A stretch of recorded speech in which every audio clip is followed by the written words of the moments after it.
अहानबा मक्तदा सलाई story channel की महूत सिंजदुना Carolina खाइदेमना इकोकनोने खरुमजरी ngasi sumau sagum nungai raba wari macha ama mayam gi damakta puduna lakchari wari asigi mamingna Marupna koiba Loubana eina louba wari asibu ibirakpana Cheng Meetei hauzik wari asi hauzaraklage mayam punna taminarasi ammu amadi angau lekai amata da leminaba lunu sitinazaba mamanabani adubu amude lairaba imungi masa masu oibanina masak khara thizai kusu khara mujai adubu mina nungsiba amadi oi aduga angaude ina khunba nungayai phabata natana masak matau phasaba kusu kumenga yamna ngauba oibanina sak khara kengjai napal khara kajai aduna mana ngangba wase mina kya taningdaba haibado oirami pangsu khara panglammi masina maram oiraga matam pumbada leisabi singna amugada tinaba wari sanaba angaudadi mai kya onsin biraktaba haibado oirami aduna angauna amuk amubu yamna saurami saubaduna migi mamangda angauna amubu hek sidaba hantana wangang bibasu tawrami aduna amuga angauga hek khatnabasu yaurami tawbatabu moi ani phana khatnarabasu mikup khara leiraga hekta phaki aduga hanagumna amuk tinarami nongmadi angauna magi mapana leibi baskutar ahanbadu puduna amuga koiba lekai ambada chatlami angauna marup amo masigi khulse leisabi masak matau yamna phajabi leikan saine thaujilusira leiradi thaujilo kairo oi maro ada kaithil macha amada leisabi khara singju jari maline hibani su charusi oi charusi ado aidi shil yaugde ko nangna karam ganda shil yauruga lakpa yaukrage aina putholaga chaba ngakta natro adu oiradi nangna thanda koiba chalu yadro ai hobe hekta laido kaigino ba napunsida aige siguma gari ahanbase tongba phangloidabado tongjaru launa hauba lakpi bewani da rashi yaudaba nangi gari tongdu charo punsi jupa aikhoigi san gari oina tongduna leijage yare se gari de kumtharo ai gari sa sida sum khamlam lage sida khamdadi nayumda chatlaga khamge habrona adhomaro leisabi singse aingondadi amta yenglaktre nangonda ngakta yenglere sak phajaba aingonda yengdana athiba amu uba nangonda yenglakadrane tu leisabi di laredana singju yonbi abokse phawa aingonda yengnisini ahalsina nangonda yengnisidi magi masuma isingda taraga popaga ngoksok ngna tawraga lerambado mandana yengli oramni kariba mura nang hanubise hana khangnabra haisa khangnade he sum haibani singju yonbi hanubiduna amuga angaugada singju jananaba kausilai ho sak phajaba pakhang launi he aboki singju jaro launi tu aboki da leisabi masak matau yamna phajabi mayam amasu singju jari base uredana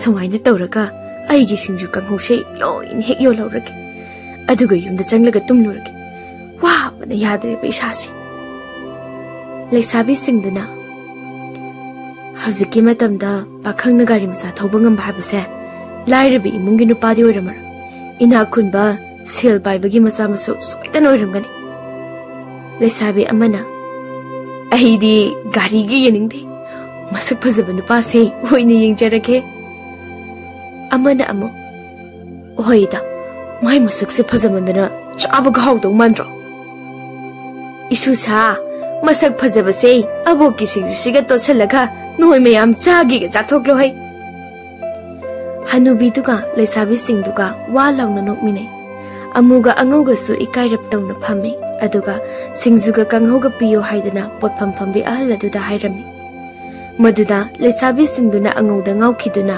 angauda laknarami adubu angaude leisabi singdugi marakta wa kaya ngangdabi masak matau yamna phajabi thajamanbi kaubi ama yauriba du ubada mangondo ina ngaurami Thazamanbisu angaugi phazaba masak amadi magi mityengduda tumin angauda yengjarami.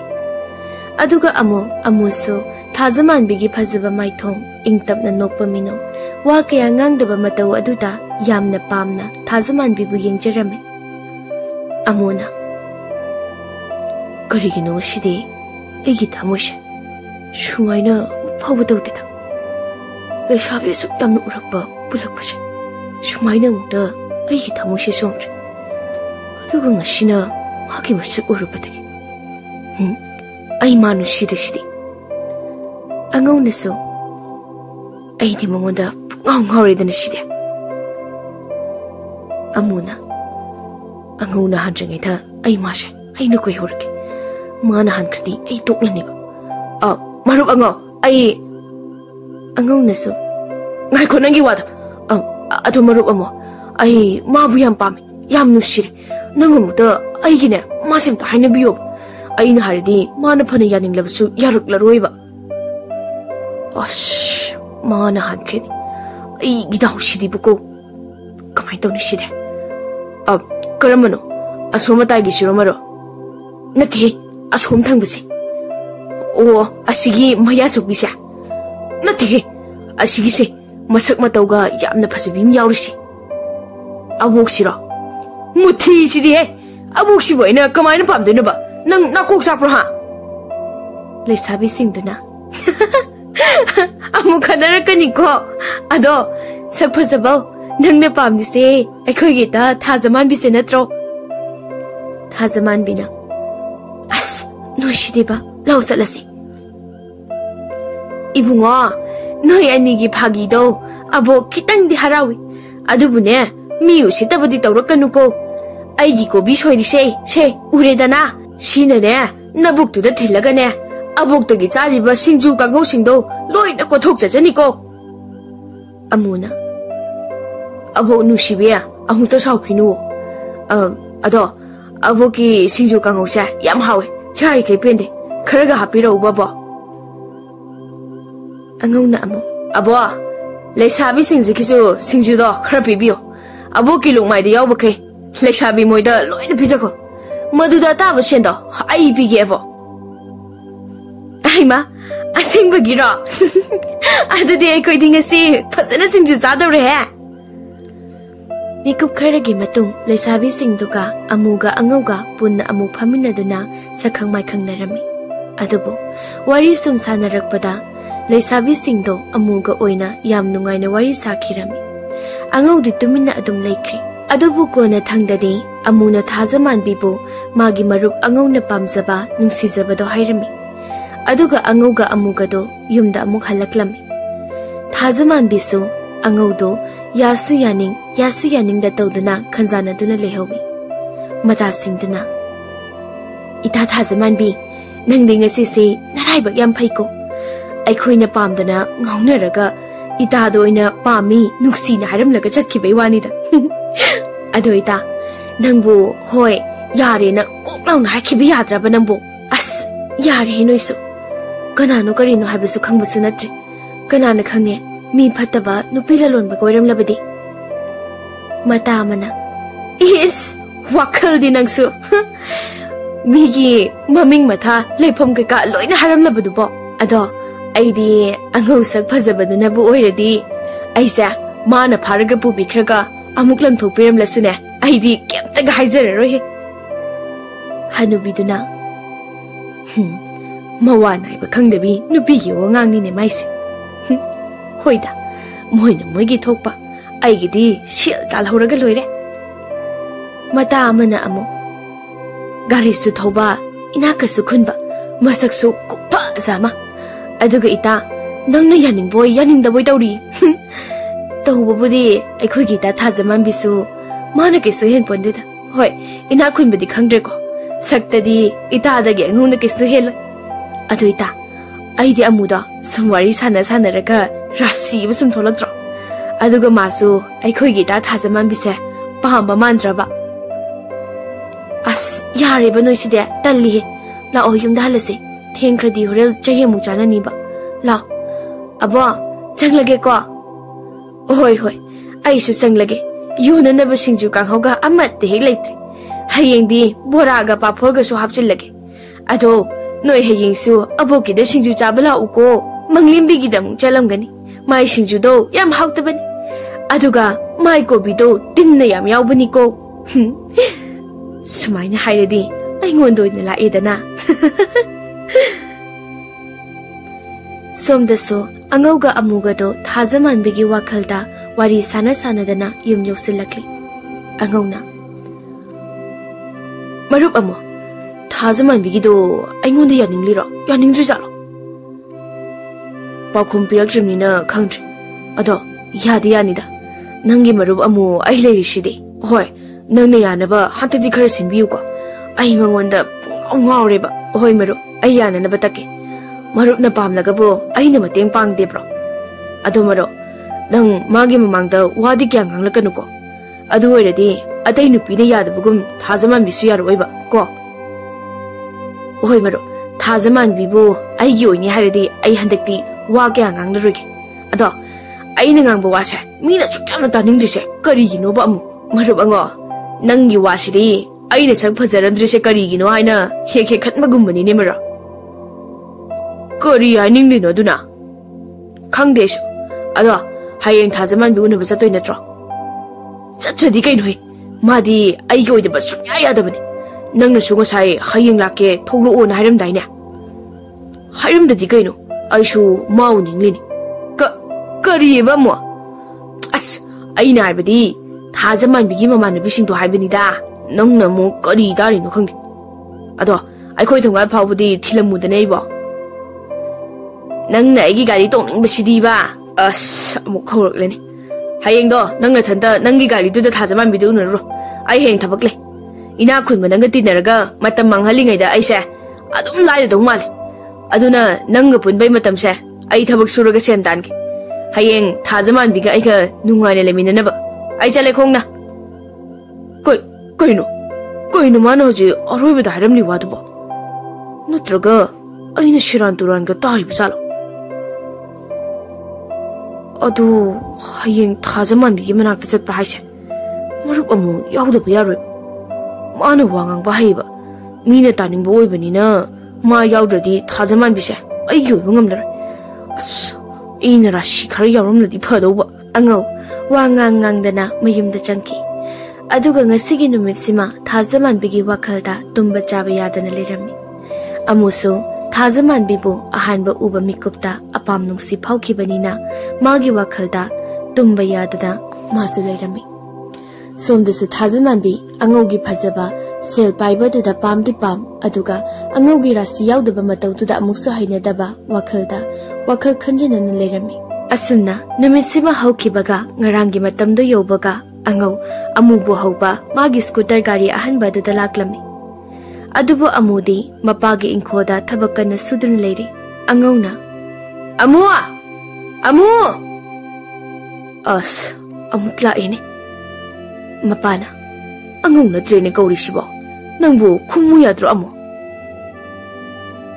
nang thabak suriro lau chalasi noyeni bo karaida chakadaw leiribano ne khura amu gei bani imhanaba amu no sena hainabani aduga madi thabak su leiremeni Lau mi chalasi amu nang bu chatoiro chaloi dori bro chatning de da baba ango nang na thanda chaloda ai baba ga thabaga mutalosin hogeba yaru he lau nangi thabak se ai mi ne laga suhan geba lau chacheme nang yaudrdi yaroi ba khura ai amu se pukrage ko aduga khura gi thabak se mi tharak lage lau khara thuna losiluro ba amu chalo isa yaudrdi yadaba thabak habse kari thabak no aduga ni bungo ngau nangi mi do tharakanu ko isa se masigi na khun mangang siga tinadana ne mangga do ribra karino ha kari bukhura hojigi do amuna nangse aikhoi babana sagyam phajayere lao yare amu khongkhut sat hamduna angauga thazaman biga unaba ngarangi hanubigi singju bora yonfamadu da laklami adubu Hanubigi manak yorakpadadi hanubido nattana kanamata leiramdre amuna abuk sinatana ngurangi le sabisingdo amatti ude he angauna Moi sushidi fajaman de he. Abo, thajaman bi hoidubu ngasigi tholamdribo. Ah, noi la abra. Thoglani. Mama nabi ama aboki morop sarak tawba singju sei hausa sana zarubadagine. Mabuk dungaite dana moi changkibada ngairibani. Thoglani. Nangi garigi tit tawba makhodo haunane anirak ahumlak tangkhong paidana chenthoragladabani. Amuna, ashengbro bo. Ashengbani ne hairibase noige sigumba gari thawbase khusida leitine lairaba ngaktani ne. Amuna. Marup ango amukta khong ai thajaman bi uningmana yadreba. Kari baujikido amu. As nang thajaman bi do uningdraba. Uningini. Adudi khongurodana. Wakhaldo seradurana mukhallaga leirano. Angona mage gari machagi horn do khonglaga ngihak leirega angona. As thoklakteda. Abo koina thajaman bi do kokthulugero. Karino nungna bushida pakhuna musijilidubo. Era taxi ka si yaudaba saradana namadi singju sei to chilak to kanida. Abo sawiya deko aigi marupse senjau paibagi macha masunina wangang ba khara hijadabani. Abo sagunu ko. Masak budi phajayebo rasi mai yaw dine nangi marupse. Masi nupi koirasu kuina chaloida. Sel phana paire sune nupi ne leminaba nungaigadaba sakta oidieba. Angona Abuki wadudi kitang phajapate he. Maro, nang wangala kanu kedubuke. Nang ngang thuk torok pase. Ai phawda thangna thiningba yawiba. Ado mi dainadi kai oirumgani. Maro, nangi wadusu kitang phajapate he. Maro, tu thajaman biga mamanabi singduga thogli. Nungaireda. Ado mo nang thajaman bido ai yananaba thimuko. Ko Thajaman bina bu hek yaraglaba ai nangi cycle ama lebidoini adusu nangna na punsida amuk ana leiba phangdoridaba cycle mag sigumba mi usiti basidani ba aini heke kakchau songlisi ado anga nang yari kai wangang la kanuko no la gadam layoba nangna tumina bu leitraba Thajaman bina sungya hek yaraglar yadabana di pharabani ai yoinaba kari bajikida aina kari hai dina ko thadaraga leira numero to moyo sile nang nokla dum leyu ko aduga ne sel satpadi kawunu ko ngasidi mamanabi singse pena ne singju bora bijasi mamanabi na bu yarba Thajaman bisu adum yarabani amu sina mujara sune mako khara leine hoida aigi singju bora chei pangpi pisalaga loine he yol horaga loire angona as aduidi nangna wabiyo haidini aidi abok phabu yauna leirigi na leirabani aibo yum chang hobana phadori brane aibo amuna Thajaman bia akhoi ni di noi ngai bada nga sai kanglak pasamsa hamung sangkal he lesabi singduna amuna ngang bo wase ekta nokningi he ado angongna momon kanok laga Thajaman bi di yingzaba mi yingsidi akhoi kala iko amuna Adubudi aigi marup nidana adulao singju bora susase wari nungai bu susase Thajaman bia ke hage mo amuna ikairap tawna sumgo wanida ado nangse ngarangdagi ngasine na phajabasu nungsibasu he khangde adum yeninglaga leire duni asembrane angona Karino amusina aigi Thajaman bise yana busimbiyo haraga magi nusina badagna oinarisina amu karino ango nang tumira leyo haraga ina Thajaman bise aigi yana basilo haraga nang no oina romance tawsilido kaigino ba ai sorokani ko nabugo tokna phatkije de marup nangsha aina di wari saba yana ba thiimnisida lesabi singdna Kari wari no tumina ka sanai dubo silga yaruk trabawani angona shilgi wadi mi fawo leirage na leiriba ngongdida hanubi duna mashi nupi phangloida mashi amuna ai chatkhage nang mi lehoragero as soikibani se wari saroba Singju bora lorke bai. Leisabi singduna. Angau se masak pudi haipet phazaibu rasi di hai gande. Ado amo nangdi yam phaba male kari bo haideno. Aphaba noine phabagi ai bisu phana ubi banida. Thazaman be. How? Sum ko banida. Khonjal taningdana. Amo nangse matau di mandana pharag yam tai ko. Hoi, aigi manasu adumaina hek aingonda hai. Mayamdo walau nano aduga punna singju bora saminai. Hanubi dusu chai chadi khangdabi singju do totlaga pangpi da pisilai. Bora hora horaga panghapta hapai. Amusu phagi amuk tau jamna amuk warisa. Lesabi singdo amuk thagat tawduna yam nungaina punna na bohonarame. Marak marakta angawna wanganglakpata lesabi singdo chaba khangde sublepi. Adubu amuna themduna amuk chai. Thazaman bidi angawdabu ngawgadra amudabu nuksisira kanana nuksirino haiba chamamna duna lay. Mikup khara layraga hanubiduna. Isusa aboki singju bora kanghoga amatta laytre. Noina sitnana sathokidana. Aduna abok loisilage changkrage noi lehokidra. Adugane manglembi dadi charunuko yam hawtabani. Senjau paiba sak phajaba ibungo aboki sendo piro abok changlage. Adugane hayeng somung lau ko noyenia. Anguna sebo ahen masu laujaro hayeng julakani. Hayena hena singju bara thalamuko bo. Hoi hayeng di imong nupi puthorake. Singju tot nanaba ai thantana tot ba ngomdobo mandre. Adugane lawo mata lehoba yabri yenge. Abok changle ko abok changle. Thazaman bina itasa ekhoi se changlase pukri dagi ising sokpa nanglaroi. Lesabi singdana hoi changlase. Anguna amo Thazaman mi changkidori aina nushina se habdo yarabra muthanguba chi mutahangumi. Hoi hangemi. Ado nang moi ngak leram ai Thazaman biga tapna wari sage natradi ikaidina hairo yararoiba. Hoi Marup mayam amukta ngai bikoba. Thazaman be ai nangwanda wamta hagiba. Saube yadi ko maya Thazaman bigi bani aronba mi taba yadaba warimta sanage ko. Lesabi singduna hoi yaye. Ado ita Thazaman bina yadrasu aiko yahangani ko. Angawna lauhe noigi yausang thabalgi sel yelamge. Lesabi singduna yausang thabaldi ngahana loikre. Mathang sahigine laune selse thampham leitre me aibo. Lesabi singduna mai rasi sidi. Thazaman bina kari wari no amo haidoi oiradi sasat hairo ai thengkre haiba.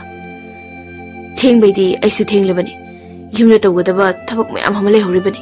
Nang oningmonbagi labagi wan aigi marup angawdona mama mapa sel paibo itadi koidana langdana leibasu yabani. Ngaikone ngarang aibu nungsi pami hairambada angawnara natraga nangnara ai noinigi mawngsida khanjanaremi. Athubura Thazaman be pami nungsi haibada angawgi hairambani. Aduga thamoishina nangbu nuksijabaduna lairaba aigi thamoishine. Lairaba oirubana nangonda phongdokpadi ngamjahudre. Phongsu phonglur aina nang nungsi haibase khangkrabadi aigi marupna aibu soidana warokini. Aduga nangnasu yarakani haiba ithazade. Maramde aidi lairabanina thamoibudi inak yamna khunjaba. Ado Thazaman be nang aigi marup angawgi nusibase yadi yabiko yai hainasu tamlurage. Nang magi maramda wakhal yamna khangano sel yamna paiba ina khunba aigi marupne. Hayeng nakutta hamlaga chadoribani nasa pumba sanana yumdoribani. Hoi laiminababudi yamna nungairoi ko. Aduga aingonda leiragana sana yamna siba ngamdrasu aina Thazaman be nangbu ningjaba luna tawbiba mikup khuding momo noknanaba honajabaduna nang yam nungaidani. Ado nang angawsi yabiyo ko. Aduga aigi nuksibasidi nangonda aina mapoksimagi phongdoklaroi. Ado वादी वाहे की थमोशे थाजमान बे नंग थेंगले दाइने यारे चंग्रो अशु हलगे को अमुगी वाहे सिंगदुना थाजमान बे मकोक ngauduna leptuna amuda munna yengduna lehawi maro yumda halase nang daw fasna yaba mini ko lao थाजमान बे होय हाइख्रगे को असिमरो मरो थाजमान बे I love I तुमले होय नमाइदु काइबो खंगदि कइगिनो लेकाइसिगे मबुंग मपासिना ताकियोगिबो थोकलदि थाजमान बिसे फुबिरो जबा अस हराव मनदना खनौद्रिने मे अदा पाउदमो आई तानिंगमना याजबा मरो अस पगात हराव यासिंबा थाजमान बिदि करिनो आइना होजिक तौदोइसिबो होजिकी अमुगी नुसि खुफोंदोक्तबो कमाय तौबो नुसि खुफोंदोक्नो अमुगी यानबा हाइबिरिरा मागी थमोगी वा फोंदोक्लिरा हाइरोय लसिलगा थमलगे हाइरगा मागी थमोगी वांगहक्ता हाइदुना इंगोंदा नुसि फोंदोक्लमनगा चतख्रे अदुगा मागी मरुपकी याबियोय अस आई कोक ngaurida ai mata singduna kaidawrage ita kari hairamino amuna थाजमान बिना अमुना मंगोंदा हाइरम्बा वा मयामदो मता सिंगदा तमलमी तंबा लोइरगा मता सिंगदो वा लाउना नोई सोमदसु अमुना अंगौदा हराउनबा पाउ तमदुना अंगौबु हराउ हलमी नुमिदांगी मतमनी थाजमान बे थबक तौबसु चाक चाबसु मपुंगनिंग इचंग चंगदे अमुगी वाहै सिंगदु निंगसिंगदुना अदुम लेरी अदुगा थाजमान बे तुंबसु यारमदे सोमदसु अमुसु अंगौसु थाजमान बिगी वाखलदा तुंबा चाबा यादन लेरमी असुमना नोंगानबगदी अमु मपागी युमगी थबक इंखांग तौदुना लेरे अंगौदी थाजमान बिदा पीननबा हैरा फजबा फिरोल कलमे अममा लेदुना सेम सादुना लेरी थाजमान बिसु अमु होय लाकपा मतम यौरकपदा मिहुलगा डिंग डिंग चोंखै लेरी मतम यौरकपगदी अंगौ अमु हौबा अमुगी युमदा लाई अदुबु अमुदी चतसी हाइबे यारमदे अंगौना हाइबे हेमनबदगी अमु मपाना थादोरई अदुगा अमुगा अंगौगा थाजमान बिगी मनाक्ता अमु लाई अदुबु ngasidi थाजमान बि थोरकलमदे मता अनि ओइना थोरकलमे मता अनि दुना अमु उबगा मुमोन नोक्तुना मता अमना अमो केमता वागनुदा अखोय म्याम लेरिसिदी अदो ngasidi ita थाजमान बि थोलरर मोय बबुंगना चिंगनबा माले अदुना पापक थोलकपा यादौ मानदे अंगौना असेंब्रो मोय मबुंग क्या लेगे मबुंगिसु मफी मरो म्याम लेरकेबा अदु ओरदि थाजमान बिदो थोलकनिदना मता अमना हो सेलना यादबा मतांग यामना लेबने सिदी कैथेलते हाइबा काउगनो अस नोय एनिगी वादुदी खितंग फज फाते हे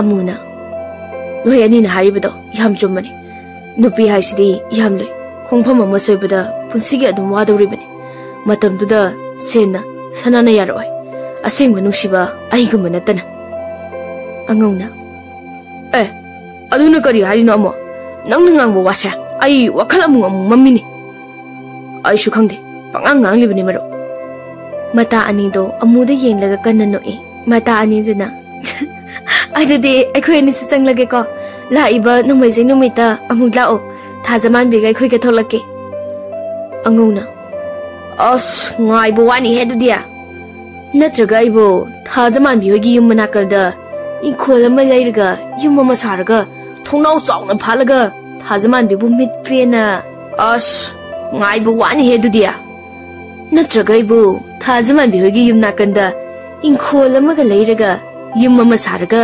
थोंनाव चाउना फालगा थाजमान बिबु मित्रेना गाड़ी तुरी मरो हां अकदा अस तू दे नंसो हां अदो से मसे थाजमान बिद पिबियो अंगौना अहिना मागिदमक्ता पिरकपनियो सिदई हेनबा कया कयाने अहिना पिरकिदोइसे मता अनिदुना आइमा कइनो सिबो याम यामे हाबा होरेन हांलगा खंगलनि राशि सुदाव हे याव दे मसे ए अदुदी कितम फजा फाते हे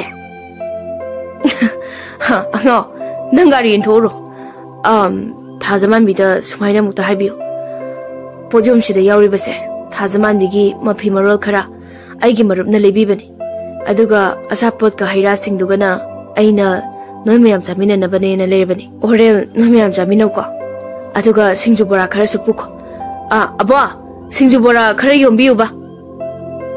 Ango, singju bora gi sapiramo.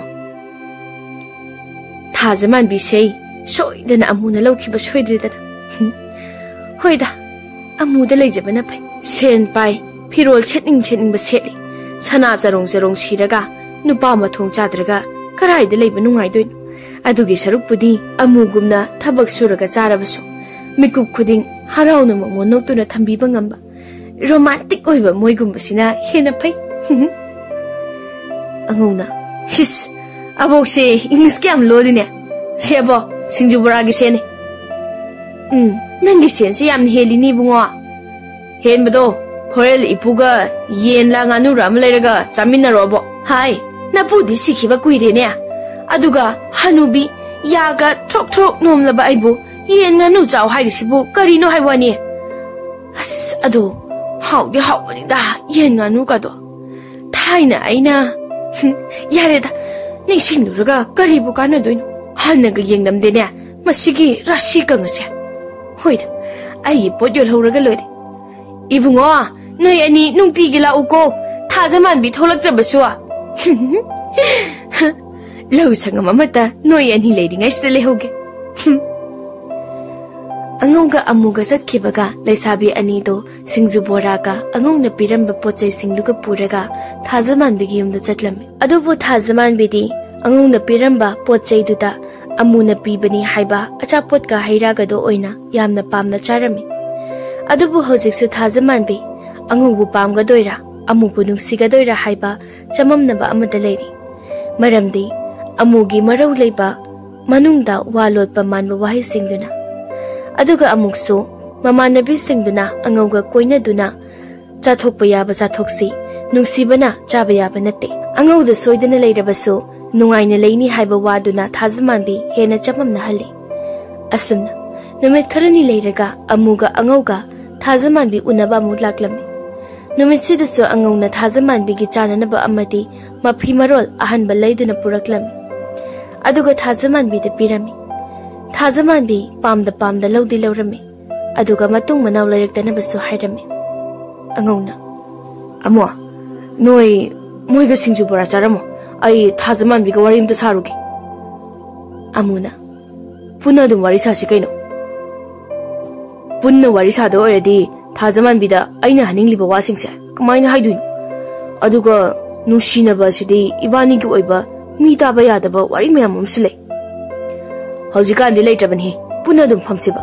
Angauna, thajamanbi ibani aswaida phamnusira wari amasum mata singdana. Thajamanbi chatlo angoga ngha unatho uroba. As yam talle. Ho tallano ko he unatho uro.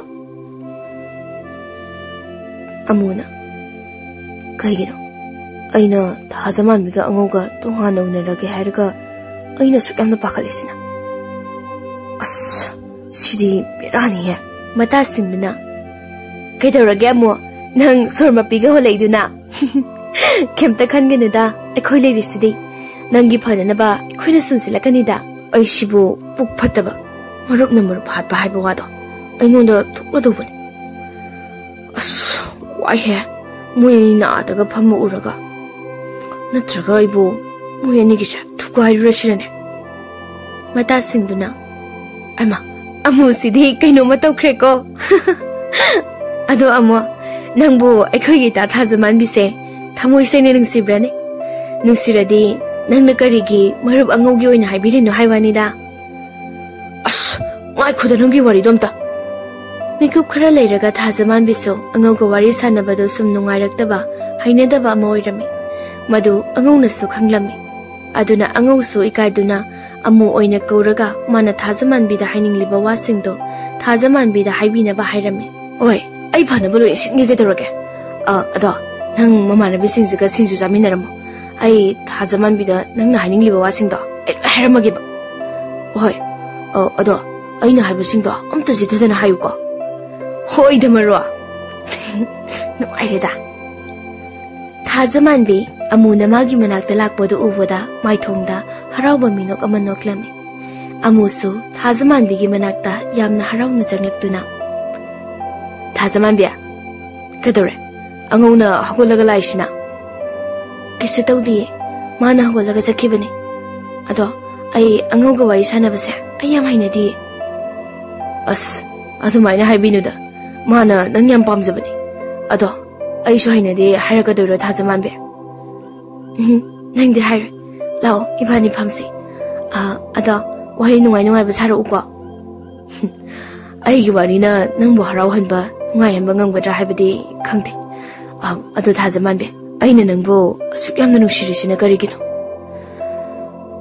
khangde thajamanbe punsi se nang yaurabadi ai hingba ngangbani haiba sukta thajaraktre nang na hoji nupa amaga phamina kiba mikupta ai suru honba yamna waki thamoise charu ikuda haplaga mai thabagumna chaki thajamanbe nangdi ai nungsidabra ai gi wakhal nomata khandabra amugi thajadaba na thaiduna chatpa ngamlaroidaba waduda thajamanbe su amubu yamna nungsina khumlaklamme amo ai khange nangna ai yamna nungsi haiba numitogi nangi marau leba wasingda ai mata kaudri aduda nangna angaugi wa ama yausilambaduda aina tofam khangidabani ado amo aigi thamoina pamnisisu thamoi sengba nungsibaduni arang arak miku kharagi ngauba nungsibado nati amo aisu nangi nungsibado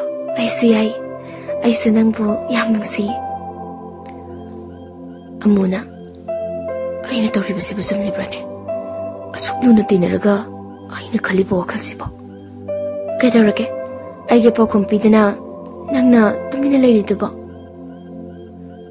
thajamanbe aina hoji nangonda haribo wado anguna haibiyo na haramba wani thajamanbina khanghodana amuda kupakna paklangna tharami madu angausu matasingse loina urami angauna makhulsidia matasingduna amu kaidawnarabajano asukana thajamanbina amuda kupakna tharsidia thajamanbina nangi thamogi wado aina khangloidaboi ningbro nangna adugamna nupa thokrise kaigino amu nupi ama oina aina nangi damakta ikai ki wangmalana nangbu nungsiba ngamni haira thoraklaga nangna nangi marup senjau paiba nungsibabu sena loina leiba yadi khanba mibu mi oina khandaba misigi wa hekta pusilakli kaigino yare chakro aduga mukhana aiga unanaba so honarakar chakra chalo ai lale thajamanbe adu thajamanbe aidi nangna saurasu adum nungsi noglasu adum nungsi khangde paknungde nungsi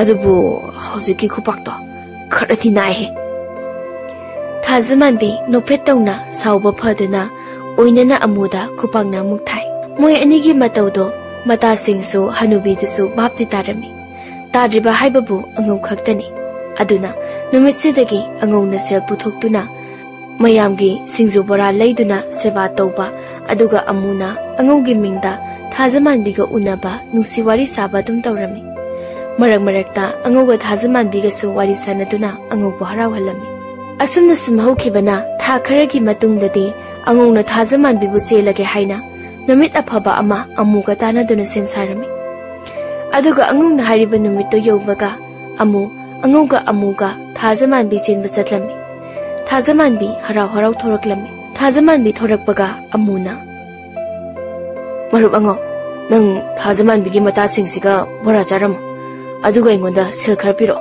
aina thajamanbise hana phajana mukta themluge natradi mana horel amu yaraktradi ibani pharak tananiba senjina yagadra yani maro adudi moiga leiramuko hoine ado yanabadi themuko yadragana phananaba ngasidi mamanabi singso sen yen thage aduga mabuk penanaba sapot pijaramgeba ngahak leiraga amuga thajamanbigado wari sana samsatkiduna adum halakhidri matamso fanayamna thenjalakpana numit tagadawre aduna angau mako khoro khotuna peri tawraga sidi phajamande he mata singduna ekhoi sa sanglage ko angau noi namanabi ngai roidro ngai resu yare nang suyumda halo thengi kaino haisibo sidi tasingna phajamande he oyani dubu kharai tana jakhrido me Abo, moini do amutu thibirugero. Sathoda ada mi usitaba saradana namaida bora saba mundaba sei kolaga langsilakani he. Abo ki wadudi kitang phajamande he. Aduga amu thajaman bi moini gidusu phajamande he. Ngahak leiraga hanubi dusu mayumda changkhre. Mamsu lakle aduna ango phana kuina amamba duda moi ani ngaiba yaba ngairamlaga kap-kaptuna yumda halaklami. Aduga amugi yumda chattuna yumgi mida wari saduna amu lakpa phana kuina amuk ngairami. Adubu amu yumda so halakhidre. Nonganbagadi amu nupi chele haina laikai pumba ya laurami. Pawase angu su tarami. Aduna ango amugi yumda chalaktuna yenglubadati amuga thajamanbiga oilairami. Ango masamana sap yunglaga amu thongalda leptuna. Amu nangishidi kitang nate yamna phate he. Shilna ina tingba chaba sunoina chaba. Aigi nupisu nangna tumunaba. Aduga aigi nupibu aigi mangmaktada chenkraba. Oh, amu thajamanbiya noini gise yam phate he. Nakaldagi ahalamana hai budhi natubu nang no negedi haidadana namanabada dum munhalabadi sidi masana dum thokpa tabani ne ha hina kairak phana khunbagi macha masu oirabasu kok mana yaudrabadi kem pambai leite ne ha natro amai hai tari khura asumna numit kharani haukrabagi matung amuga thajamanbiga luhonglami aduga angongna amugi saten paiduna luhongma chatlami angongna ado amo Nanga thajaman biga na nguna tawbiram ni sa kitang di bhaja phate hoida ai loina khangi ke doroge ado numito yada tawbugini satena bhajana tu poke dawbuge ado nga thajaman bina nangse nungdi nusibani hek pokmina ba mabung dawna aha amai hai ta bani ni ko ash mamana ba atai do yauna walauna no aduga amuga thajamanbiga phajana luhonglami moi anigi luhongbadu uraga angau hik launa kaplami asumna tha kharagi matungdadi angau mama mapana nupi ama haina singna dawna khangna halami aduga somdana amuga thajamanbiga yam nungsinana nungaina pankhirami